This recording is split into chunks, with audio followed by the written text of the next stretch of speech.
so quite often in blackjack you're dealt pairs, and one of the things you need to learn in basic strategy is when to actually split our pairs. That's where we'll place the equal amount of our original bet next to our bet to indicate to the dealer that we want to actually split our pairs. Now it's important to remember, just with casino etiquette, when you do that, just place your money on the table and say split. The dealer will actually handle the splitting of the cards and the moving of your original bet. Typically, you are not allowed to touch your original bet, and definitely not allowed to touch your cards. So just be careful of doing that. Just put match your original bet next to it, and the dealer will know that what you are trying to do is split, and they'll move everything else around. I've seen people, get warned and eventually removed for touching their original bet too many times. So there's a multitude of different things to do depending on which type of pair you get versus, again, what the dealer is holding, which first card that they're showing. So I've broken it into a few easy groups to remember. Here's the first one. If you get dealt a pair of 2s, 3s, or 7s, ask to split your hand if the dealer has anything from 2 to 7. 2s, 3s, or 7s split if the dealer has 2 to 7. So if the dealer is holding a 2, a 3, a 4, a 5, a 6, or a 7, you want to split your 2s, 3s, or 7s. I find this easy to remember because I always kind of group 2s and 3s pretty nicely together. In this instance here, that we're going to behave fairly similarly with 2s and 3s. And the way I remember it is, if I'm holding pairs of 2s and 3s and 7s, split if the dealer has anything from 2 to 7. 2 to 7, 2 to 7. Makes it nice and easy to remember. We'd place the money next to it, and the dealer would then split our hand and deal. Now, there's a few reasons that splitting is beneficial. Now, statistically, when the dealer is holding one of these cards, you may have a better chance of beating the dealer, for example, starting with a 7 rather than starting with a 14 against the dealer's hands. But the other reason that splitting is good is there are often times where it's a good idea to double your hand, because holding a 7 versus one of the dealer's lower cards actually gives you really good chances to win more money easily or faster. And that could be one of the reasons it's better to split in these instances. So it's based on statistics of potentially it's better for me to start my hand with a single number rather than my 14, or it's better to start my hand with a 3 rather than a 6, gives me better chances of winning, or a 4. It's better for me to start with a 2 than start with a 4 with my hands. But also, sometimes the dealer's holding card is so poor versus your starting card that you automatically increase your chances of winning much more money. And so it's a good idea to have more out on the table and start in your hands with these lower denominations to potentially beat the dealer's overall final hand. So the thing to remember here is when it comes to 2s, 3s, and 7s, split them if the dealer's holding anywhere from 2 to 7. Let's move on to a pair of 4s. You want to think of these as their own sort of little group here when it comes to pairs. Theirs is fairly simple. Essentially, we only ever want to split 4s if the dealer holds a 5 or a 6. The reason being that an 8 is actually a really good place for your hand to start. So you generally just want to hit on this, and you've got the highest chance of getting an 18, which is quite a nice hand to hold. However, when the dealer holds a 5 or a 6, a very terrible card for the dealer to start with, great for you, not so great for the dealer, the chances of them busting is very high here, then you may want to, or you always in basic strategy, want to split your 4s against the dealer's 5 or 6. The reason is you want to take advantage of the dealer's terrible cards and actually have 2 hands running out on the table. The good thing about 4s is they do give chances to potentially double. You could draw a 6 or a 7 or a 5, and you have chances to double your money with 9s, 10s or 11, which are great hands to have, particularly against a dealer's 5 or 6. So the idea of splitting 4s, you only do it if the dealer is holding a 5 or a 6, because it actually gives you a really good chance of doubling your winnings quite easily. Any other time, if the dealer's not holding a 5 or 6, just simply hit on your 8 and regard it as an 8. Okay, moving on with the pairs. Here's a really nice, easy one and a fun one. When you are holding 8s or aces, pairs of 8s or pairs of aces, always split. Always split 8s and aces. Just repeat that a few times. Always split 8s and aces. There is one slight caveat to when you may not do that, and there's certain casinos that you are able to what we call surrender. Now, when it comes to aces, it doesn't matter if you can surrender or not. These are great pairs to hold. You always want to split them. The only time you may not split your 8s is if the dealer is holding an ace. Some casinos will let you surrender. Now, what surrender means is that you draw a line in front of your cards like this and say surrender to the dealer. And what you're actually saying to them is, I don't want to continue playing this hand because I don't like your ace. So you take half of my bet, I'll take the other half of my bet back, or the dealer will push it back to you, and I will no longer get to play on with this hand. And I'm out of the hand and the hand goes on without me. So that's the only time you wouldn't split 8s. Every other time you split 8s. There are many casinos that don't allow you to surrender, and in which case I would then suggest that you split them and play on. Now, there's a few reasons for this. 8s are great. 16 is not a very good hand for you to be holding, particularly against a high card, but regardless. 8s are much better to start with, and that's why splitting 8s is always such a good idea. Statistically, you've got a better chance of winning more money if you split your 8s than if you were to play it as a 16.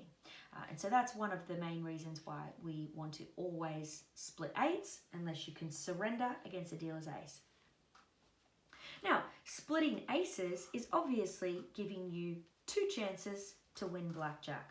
A really nice place to be, because where we make the majority of our money or against the house in blackjack when we're playing basic strategy, when we're counting, when we're doing a good betting strategy, is that the dealer pays you 3 to 2 on your blackjacks. So they pay you 1.5 times your bet if you get a blackjack and they don't. So we want to make sure we're always splitting aces. So the rule is this: always split 8s and aces. The only time you may not is if the dealer holds an ace. You may want to surrender your 16, your pair of 8s, surrender your 16, and you'll lose half your bet to the dealer. Always split 8s and aces. Okay, so let's talk about when you get dealt a pair of 6s or a 12.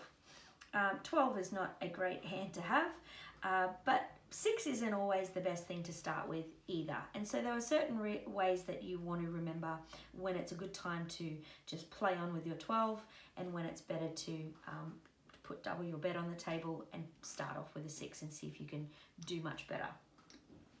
Easy way to remember when to split 6s is if the dealer has anything 6 and below. And that's a pretty easy one to remember. If you have a pair of 6s, split if the dealer has 6 or less. Split 6s if the dealer has 6 or less. Now the reason for this is often it's better for you to actually play against a dealer's low card twice. More chances of winning. These aren't great cards for the dealer to hold in this particular instance, and so it's much better if you split. In the case of some of the lower cards that make us a little bit nervous and that are a little bit better for the dealer to hold than these, then splitting your 6s means you're not trying to beat these kind of cards with a 12, you're sort of starting low and seeing if you can improve your hands. So sometimes it's better to split your sixes because we've got really high chances of winning well because the dealer has not so good cards. And sometimes it's better to split because you're kind of hedging your bets to try and beat these more rough sort of low cards. Either way, splitting sixes when the dealer holds 6 or less statistically gives you more chances of winning. Okay, moving on. You may have noticed that I haven't really discussed 5s yet. We've talked about 2s, 3s and 7s. We've talked about what to do with a pair of 4s. We've talked about what to do with 8s and aces. We've talked about what to do with a pair of 6s. But we haven't talked about 5s yet. Now, the reason is this. I like to pair together or group together your 5s and your face cards. 5s and faces. Now, face cards are referred to as face cards because they are the ones that have often the faces on them. The jacks, the queens, the kings. Now, we also would lump in blackjack a 10 into that category because 10, jack, queen and king, they all equal 10. So I like to refer to them as face cards. So the easy way to remember pairs of 5s and pairs of 10s is never split 5s and faces. And it's a really nice kind of poetic way to remember it. Never split 5s and faces. Now, there's a few reasons for this. If you've got a pair of face cards, a pair of 10s, your hand is already at 20. A very, very good hand. I mean, second best in that you can possibly hold. And so you really want to just go, you know what, statistically, I've probably already won with this hand, so I'm just going to take my money and run and stay there and just sort of accept the win and move on. But when it comes to a pair of 5s, well, this is a 10, another really good hand to hold. Now, there's different things you might do with a 10 depending on what the dealer has. Sometimes you hit, sometimes you may even double because a 10 is a very, very good hand to start with. We'll talk about doubles in a little bit, but the important thing to remember when we're talking about pairs is you really do not want to be splitting your 5s. 5s are better together because they equal 10, and 10 is quite good to start with as a hand in blackjack. So we never split 5s or faces. Okay, and so I've left probably the most difficult for last. This is one that I do find people really struggle with or they get very frightened of. And so they often stray away from basic strategy when it comes to a pair of 9s. And I always suggest, obviously, never stray away from basic strategy unless, of course, you're counting. But to begin with, let's just never stray away from basic strategy, even when we're holding what could be considered a really good hand, an 18. Now, the one thing that people forget is that when you're playing blackjack, you're not necessarily playing hand for hand. Sure, it's great to win a hand like this, but you're ultimately trying to increase your chances of winning over the long run by using statistics. And so it's really important to not just think, oh, I want to protect this one particular hand. An 18 is usually good enough. Let me just stay there and be afraid to split them. 9s are great to split because an 18 is a good hand, but to start with, so is a 9 as well. You know, the chances of you drawing 19 on both hands is quite high, and so it's a really good time for you to potentially double your winnings. So splitting 9s shouldn't be something that we're afraid of. It should be something we're quite excited to do. Now, there's a few instances where you don't want to split 9s, very few instances. So we like to remember it like this. We always split 9s unless the dealer's holding a 7, a 10, or an ace. Now let's talk about why. We don't want to split our 9s against a dealer's 7. The reason is that the dealer is most likely to draw a 10. There's always more 10s in the deck, in the shoe than anything else. And if you simply sit on your 18, the chances are that you've already beat the dealer. So we sort of take that as a nice easy win. We sit against the dealer's 7 and enjoy our 18. So we don't split 9s if the dealer's holding a 7. Now, if the dealer's holding a 10 or an ace, our chances of winning, even if we do split, are reduced quite significantly. And so we sort of want to just accept the fact that this bet may be going away and we might be losing it. There's no point in us losing double against these dealers' very difficult cards to beat. And so what we're remembering here is we always split nines unless the dealer has a 7, easy to beat in this instance, or a 10 and an ace, difficult to beat in this instance. Always split nines unless the dealer's holding 7, 10, or ace. That's probably the most difficult of all the pairs to remember. And I do find that whether they remember it or not, a lot of people don't stick to this rule. They might get dealt, the dealer might be holding an 8 and they think, oh, well, my 18's good enough, I'm just going to stay there. It's still much better for you to split. So just remember that if you're dealt a pair of nines, always split unless the dealer's holding 7, 10, or ace. So let's recap all of the pairs that we've learned.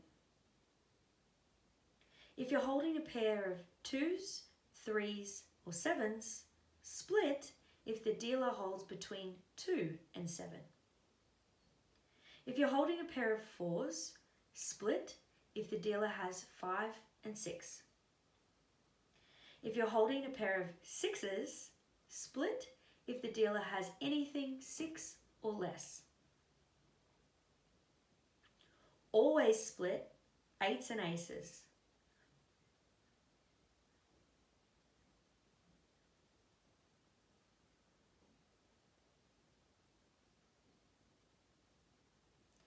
Never split 5s and faces. And if you have a pair of 9s, always split unless the dealer has 7, 10, or ace.